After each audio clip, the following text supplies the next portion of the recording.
Welcome to the channel, folks. My name's Shane. In today's video, we're checking out the Viltrox 50mm F1.8 prime lens for the Sony E Mount.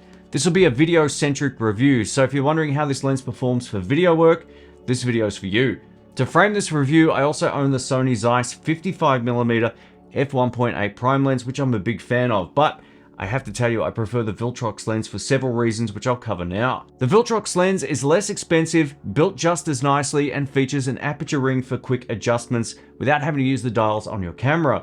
Best of all, it's got the 3D pop that you want from a 50mm prime lens that some lenses lack. The autofocus is excellent, the focus breathing is extremely low, and the end result is really something special. For 1/3 less money, this makes a whole lot of sense. Just to let you know ahead of time, this is the most fun I've had shooting with my Sony FX3 and a 50mm lens in a long time. A huge thanks to Viltrox for sending this out for the review. I really appreciate it. If you want to check it out, I'll link it down in the description box below, and you can check it out in your part of the world. All of the sample footage in my review was shot using the Viltrox 50mm F1.8 prime lens on my Sony FX3. Most of the clips were shot using the Zhun Weebill 3 gimbal, which is an excellent pairing for this camera and lens combination.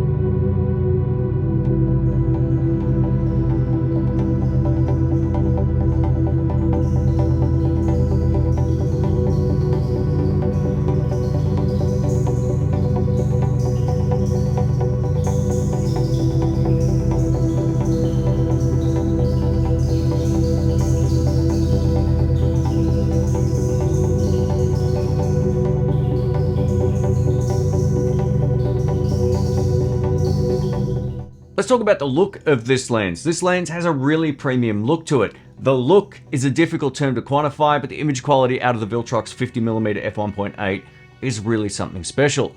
I filmed some of the nicest looking footage straight out of the camera that I've ever shot. Paired with the Sony E Cinetone picture profile, the video image is absolutely beautiful. Let's talk build quality. The Viltrox 50mm F1.8 prime lens is built extremely well. It might not quite have the premium feel of the Sony Zeiss, but it's close. The Viltrox comes in at only 340 grams, which is 60 grams heavier than the Zeiss, but it's almost unnoticeable.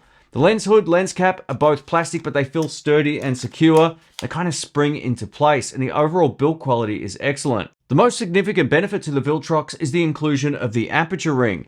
This allows you to adjust the aperture without using the dials on the camera. For me, this is a massive upgrade over the Sony Zeiss that doesn't have an aperture ring, and it costs more money. The focus ring feels nice in the hand, and I could easily pull focus manually for the times where I required it. The strength of the Viltrox 50mm F1.8 is how the autofocus is almost infallible. Autofocus works a treat with this lens at a distance or up close, which is why I trust it more than the Sony Zeiss. The Zeiss autofocus is reasonably solid if your subject takes up most of the frame, but it's been known to lose you if you are backlit or at a distance. It's happened to me a lot of times. The Viltrox autofocus performance, in my experience, is more reliable and more accurate. Let's cover the autofocus reliability and speed in a little more detail. I was unable to get this lens to fail during my autofocus tests. It locked onto Rhiannon's eye every single test shot and kept her in focus repeatedly.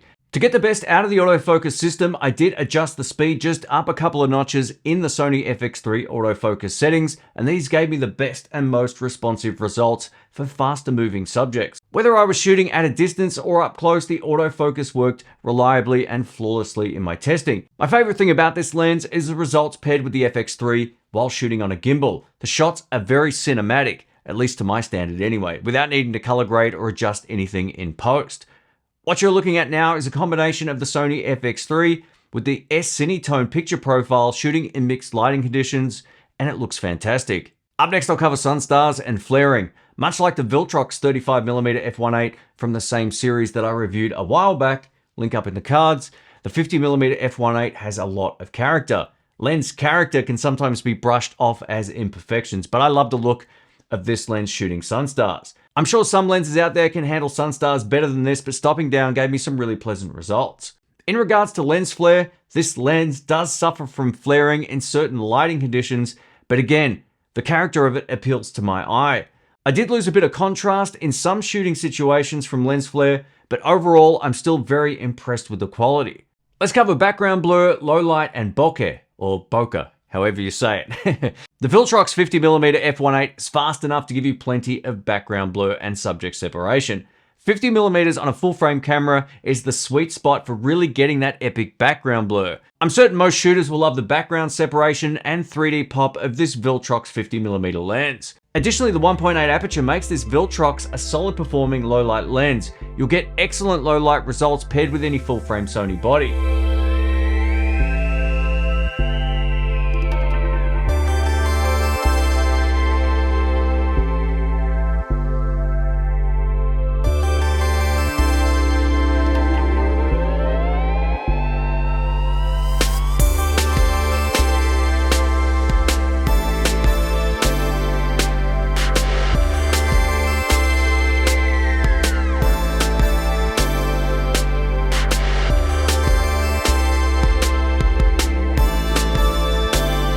Even shooting in low light, the autofocus worked a treat. Furthermore, the Viltrox 50mm is loaded with character when it comes to the Bokeh Ball effect. Much like my previous review of the 35mm F1.8, the Bokeh Balls almost have this slightly retro look, but they appear slightly cleaner overall on this over the 35mm. I'll overlay some samples of the Bokeh Balls on screen so you can make a creative choice about whether or not this is suited for your style of shooting. Lastly, when it comes to sharpness and focus breathing, the Viltrox 50mm is a great performer for shooting video. All of the samples showcased in this video were entirely unaltered to show you what you can get without adjusting anything in post-production. Furthermore, this lens has next to no focus breathing that I could detect using it in regular scenarios. Unlike my G Master 24mm f1.4 lens, which has horrible focus breathing, this is very minimal. Let's wrap this video up by covering the pros and cons of the Viltrox 50mm f1.8 prime lens for the Sony E Mount. I think the pros far outweigh the cons no matter how you slice it. I'll start with the two things that might be deal breakers, and then we'll get into why I really like this lens. Firstly, the minimum focusing distance is only 0.5 meters or 50 centimeters. This means that it's not a great lens for product B-roll or close-up shots when you need to get up close and personal with a subject. I thought that this might be a disadvantage over the Sony Zeiss lens, but it has the same minimum focusing distance and limitations. Secondly, the bokeh balls might not be round and clean enough for some people. This is completely subjective, and it's up to you what kind of look you're going for. When it comes to the positives, the Viltrox 50mm f1.8 is one of the best lenses I've used and reviewed so far. The lens offers excellent cinematic video quality, paired with great autofocus and very low focus breathing. The Viltrox performed great in low light, and the Aperture Ring, build quality, and price are all extremely appealing, especially for video shooters. For my money, I don't know if there's any real advantage going for the Sony Zeiss 55mm f1.8 over the Viltrox 50mm. Again, the results paired with the FX3 looked far better to my eye test than anything that I've shot with a 55mm. Thanks again to Viltrox for sending this out for the review. If you want to check it out, I'll link it down in the description below. Thanks for watching, and if this video has been helpful, please leave a thumbs up. I really appreciate it. If you're into camera reviews, don't forget to click subscribe. See you in the next video. See ya.